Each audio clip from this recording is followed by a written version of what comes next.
Is it not just a teensy bit hubristic to be nombré the Lord of Star? Even if it's just one star, not the plural type, I would still argue that that is way too presumptive, even for a Marvel character. I'm your narrator Benji, and this is Marvel Champions, the card game. And today's topic of discussion is the soon-to-be-released Star-Lord expansion pack. We shall of course be giving you the skinny on his identity and Signature 15, and the lowdown on his obligation and nemesis sets. And so where else to begin than the alter ego? Monsieur Peter Quill is throcking 3 recovery, 10 health points and a hand size of 6. So middle of the road that there is very little I can milk out of this other than it'll do. But in the little text box things get a little bit more spicy. First we can fetch up one of his 2 element guns and add to our starting hand. Sweet. Much prefer this than the ability costing a resource or something. I suppose we have to have a look-see at set upgrade now, otherwise things will get all discombobulated. So a 3 costing weapon that you can continually use to ping enemies for 3, and it turns its nose up at toughness cards. But it costs $1. To me, the value of this card should be viewed through a contextual prism. One that acknowledges that 3 damage for $1 is average on a stick. But if you could consider that roughly 50% of the time you're left with a card or so in your hand and nowhere for it to go, all of a sudden this looks like a little bit more impressive. And if you're up against a toughness heavy scenario, all the better. For that reason I'm also not wild about both copies of this out at the same time. That being said, if you got some resource generation cards, then it's happy days again. Unless you thought the excitement finished there though, we have Quill's Smooth Talker action. And this to me is one of the better cycling, filtering, fetching, searching, fiddling with cards abilities. Again, ignore the obvious fact that there's no card advantage here. If you close your eyes and think of the times you had 2 mega awesome cards in your hand but could only play 1, well, Quillboy got your back. Put that one in the pouch and we'll play it next time, yeah?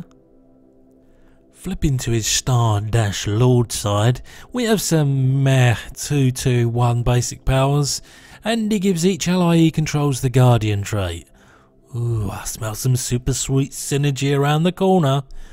But unlike when we talked about his guns, I'll save further discussion for that when it comes up during his Signature 15. But what could possibly go wrong with that much economy in a gets me excited interruptibility? Seriously, reducing the cost to play a card by 3 is bonkers good. But, and that's a big but, would the downside of dealing with another encounter card equal or exceed the upside of the rampage? Well, one thing's for sure, this scales poorly in expert, and even more poorly with uber difficult modular sets you might be using, so it gets nominally worse at high difficulty. Clearly there's going to be a great deal of variance in the mileage you get with this, but what's clear is you don't want to use this ability just because you can. Make it worth it. Make it because you really need to push your tempo as much as the side effect might push back. And so we get to the 15 cards we all came here to see. And as always we kick off with a signature ally in the form of Nova Prime. And my word, it costs 5. And you're paying some of the premium for minion hate. Don't get me wrong, access to 2 thwart and 3 attack is great. Having 3 health a little bit less great. Maybe the stats and abilities are just spread that little bit too thin on this card. Sure, if you've got a full health non-elite minion you just drawn, then you be playing this card and you be doing it smiling. But yeah, it's okay. One deck construction upside it does have though is its impactful use with both basic powers, giving it versatility that is not unwelcome. And of course you can just pay 2 for this bad boy with Quill's hero ability. 3 copies of Daring Escaper next, and this is where I get a little less enthused about the prospect of drawing an encounter card for the sake of an upside. Ready in my hero, who has distinctly average basic powers, and replace this card with another in my hand. Now I'm not so sure. This card on its own is just not quite good enough. But let's see what else you can do exhausting Star-Lord before we pass final judgment on this little fella. Either way, 3 copies, really? Bold Maneuver is a 2 of threat reduction card that sees you deal with 2 threat plus another 2 for every face down encounter card in front of you. Now this to me is not bad. You don't too often get to take big swathes of threat off of a scheme, and this is, at least so long as you want it, a more or less guaranteed 4 threat removal card. With the smoother threat card in multiplayer, this I think is a strong card, but you have to time this just right to make the most of it in solo play. Sliding Shot on the other hand is purely in the business of dealing damage, and dealing damage it does well. 5+ damage for 3, and really we should be valuing these cards as having just 1 encounter card face down, at least the majority of the time anyway. So 7 damage for 3 is pretty good. It's at this point you also realise that if a lot of the things you do on your turn all benefit from said encounter cards, then all of a sudden what could go wrong feels less and less worrisome. Yes, that upside down card might be a big bad meanie, but if you can extend the good times across your whole turn, then you're stacking the overall net benefit in your favour. Oh, bad boy. Bad boy, you've stolen my turn of phrase. But you're also the lifeboat or adamantium shield to beat all others. Drawing a particularly nasty boost card during incoming damage, and you've got this bad boy on board. You're goddamn right I'm taking no damage. Changing into my civilian spacefaring clothes and drawing 2 cards. I know it's a reserve card, but it's so good when you need to use it. I think you slam this down on the table whenever it's available to you. Who doesn't want a security blanket this sweet? Next up would have been the 2 copies of Element Gun, which we've already talked about, but just a small follow up. I would say having 2 copies is not half as unnecessary as I first thought it might be. With access to bigger hand size, which we'll talk about in a moment, and the discounting of cards, giving you access potentially to 2 floating resources, it may happen more often than you realise. Anyways, we're swerving on to some flight boots, and for the rest of the way we're in 1 of territory, so let's make 'em count. First things first, I love the game's obsession with the aerial trait. Keep flying that flag, FFG. On a serious note, I'm pleased to see the continued commitment to encounter card synergies, and thankfully this gives you some help when the greed comes back to bite you. Not OP by any means, but absorbing a damage a turn can only help keep him just ahead of the damage out, damage in ratio. Leader of the Guardians is a bit underwhelming for me. On the face of it, it's got a lot going for it. Your hero and your ally suite all get an extra thwart, which is great. The villain's going to struggle to get around that.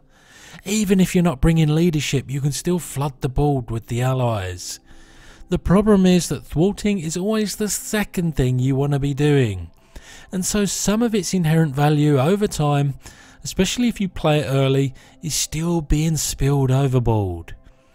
Another good way to look at this is that if we assume that FFG values attack and thwart at very close to a 1-to-1 ratio, by virtue of the cost of combat training and heroic intuition, then just imagine how bonkers this would be if it were an attack buff, giving much more value over multiple characters. Capping off the signature entries is Star-Lord's helmet, and I must say this excites me. Like any ramp/tempo card, one final proof piece we needed that playing Star-Lord will be equal parts rewarding and equal parts not for the faint of heart. You just gotta commit, and commit firmly to the playstyle that's slapping you in the face. All of a sudden now with these one-offs we have some damage mitigation and less need to switch back to alter ego for more cards in hand. I won't go so far as to say this card is key to succeeding with Star-Lord because of his inherent resource discounting ability. But with this on board, your consistency will most importantly increase alongside a bump in overall potency. Now, as we know, our identities all have an obligation, and this here identities is exile. As we've come accustomed to, bullet point 1 is always the kick in the tempo. But do we care that much if Star-Lord's basic powers aren't used? Well, the answer is no. There are 0 signature synergies that require Star-Lord to be ready. So it's this option all day long for me, because option 2 is a kick in the chads. Me want my element gun, thanks you very much. And so too the Nemesis deck. We kick things off, as is the norm, with a side scheme. Here, the budding crime syndicate is rocking a keyword redundant for a side scheme, Hinder 2, but also a hazard icon. What I'm more interested in though is the quote by Jason, who is actually Peter Quill's father, not that Kurt Russell imposter from the MCU. As a comic book nab, my mind was blown. How very dare they? Mr. Knife, who I'm sad to say is not one of the Mr. Men, but is kinda mean. 2 scheme, 2 attack, 6 health is not fun to deal with. Retaliate is an inconvenience, and a pseudo hazard-like ability is someone you clearly need to be dealing with quick sharp. The remaining cards are all Spartoy cunning. Like a lightweight spray gun of bad things happening, you're most unhappy about losing the card at random. Still, you should be able to take these cards in your stride, and all in all a fairly vanilla Nemesis deck. And that there concludes our look at all things that make Star-Lord the now I'm not sure who my daddy is superhero that we know and love. Straddling a tightrope the whole time he's at the table, I still think he's going to fit comfortably in the above average category. Just bear in mind some games are going to be an absolute walk in the park, and others, when luck is not on your side, will feel like the grind to beat all grinds. I've been your host Benji, and this is him telling you that this video is over.